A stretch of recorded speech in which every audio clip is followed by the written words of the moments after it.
Let's bring in aviation expert Nozipho Mbatha, who joins us for more. Nozipho, very good evening to you. Thank you for your time. Travelers were left in the lurch as FlySafair pilots strike grounds flights. I mean, lots of frustrated passengers that SABC News spoke to. What is your reaction to this? Good evening, Paul, and good evening to the viewers. I mean, obviously, the challenge that we have here is that FlySafair accounts for at least 60% of domestic passengers, which counts to 30,000 passengers over 174 flights per day. And of the 300 pilots they employ, 200 are represented by Solidarity, meaning those are the pilots on strike. So having this 60% market share is worrisome for us, because then it means that's the percentage that is at risk of not being able to access a flight. So it speaks to this monopoly that almost that FlySafair has, and also it speaks to, as a developing country, we need to be having a national carrier being the one that is dominating the market, because precisely for such situations, that when you have a national carrier, its objective really is not to make profits, but to provide stability, because transport is very impactful in terms of the indirect impact into the economy. So to have a domestic airline that accounts for 60% of travelers being on strike almost for 2 weeks is catastrophic. And we also know it carries an average of 30,000 passengers per day.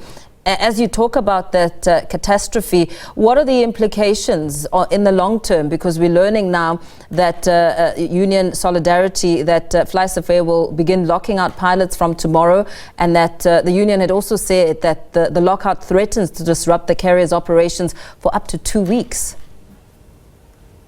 Yes, so basically, when the airline decided that they will lock out the employees, the union responded with their additional 7 days of not coming to work. So that, hence I'm saying, Paul, that given that this is an airline that accounts for 30,000 passengers and 174 flights per day, just for today, they have decided to reduce their operations by 30%. And that was before the union decided that they will respond with their own 7 days stay away. So, I mean, what should we expect by the end of the week? And this is the challenge, as I'm saying, that FlySafair also operates mostly of the flights that are connecting international passengers, because their base is OR Tambo, it's King Shaka, and it's Cape Town, and these are international airlines. So people are not only flying domestically to remain in the domestic travel.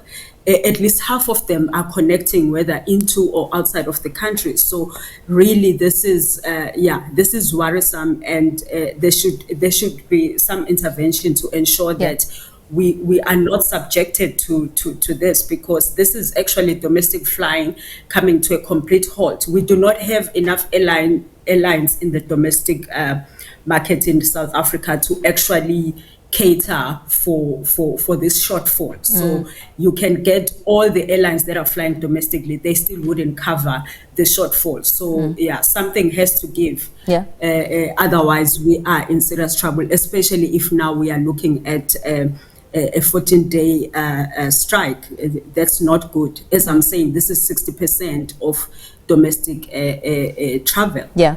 We are also here, the other side of the story, of course, is what the pilots are demanding. They're saying that they want a 10.5% salary increase, and the employer offering 5.7%. If we look at that percentage, I mean, do you think that there is some sort of realistic demand to it?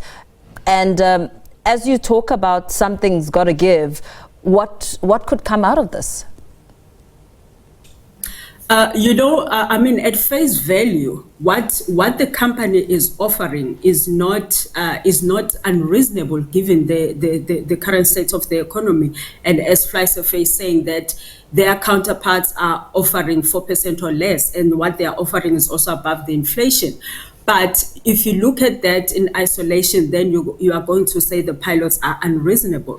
But if you look at that in cognizance of the fact that FlySafair started as like your small local airline, and it grew rapidly, and that growth really is it's very hard for a business to actually catch up with that level of growth, because as they were growing, we had the entire aviation almost domestically collapsing. Yes. So they had to carry the entire domestic flying with SAA grounding all the aircraft. We had British Airways domestically not flying, which is your Kulula. So one time, all those, we've had those challenges that have resulted into this excessive growth that was not planned for. So as a business, to respond to that, you can only recapitalize the company up to this far. So in essence, the pilots are saying we are overworked, and also this new system, this new roster system that they apparently have introduced is not a stable roster that the pilots are used to, because remember, most of these pilots, they come from South African Airways, obviously. Yes. So they are used into a particular way of working. So this new roster system they have introduced apparently is also not as stable. As a result, it is hard to now manage their work schedule with the personal schedule, over and above being overworked. And we do not want pilots that are fatigued. That is not safe. FlySafair is one of the most compliant when it comes to your safety standards and so forth. So this also needs to be looked at. If the pilots are complaining about being overworked, just an increase in salary is not going to solve our problem, because we do not want fatigued pilots. As I'm saying, at the gist of this, really the aviation industry needs to look at opening the space. We need at least 2 more domestic airlines to service the sector, but particularly we need SAA to step up as a national carrier, because their very mandate is to provide stability in air travel. Very well. Thank you so much for speaking to us this evening and weighing in on the subject. Aviation expert Nozipho Mbatha.